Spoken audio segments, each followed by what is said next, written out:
నా ప్రియమైన బిడ్డ, నా మాటలు జాగ్రత్తగా ఆలకించుము.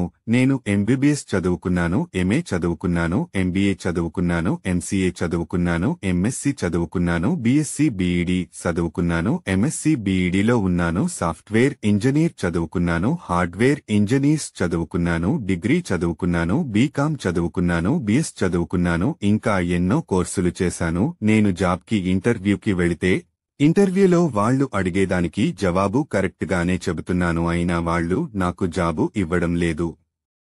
ఎందుకని? నేను ఇంత చదువుకున్నాను, నాకు ఉద్యోగం ఇవ్వడానికే అధికారులు ఇబ్బందులు పెడుతున్నారు. నేను ఇంత చదువుకుని దేనికి పనికి రాకుండా అయిపోయాను అని బాధపడుతున్నావా? దిగులు పడుతున్నావా? రోధిస్తున్నావా? ఏడుస్తున్నావా? బైబిల్ వాక్యము చదువు, కాని నన్ను నమ్మి నాపై ఆధారపడువానిని నేను దీవింతును. ఇర్మీయా గ్రంథము 17వ అధ్యాయము 7వ వచనములో వ్రాసి ఉంది కదా. అయితే నీవు ఏనాడైనా నేను నీకు గుర్తొచ్చానా? ఏనాడు నీకు గుర్తుకు రాలేదు అంటే నీకు ప్రార్థన అవసరం లేదా అంటే నేనే అవసరం లేదని అర్థం. అందుకని నీవు వెనుకబడిపోతున్నావు.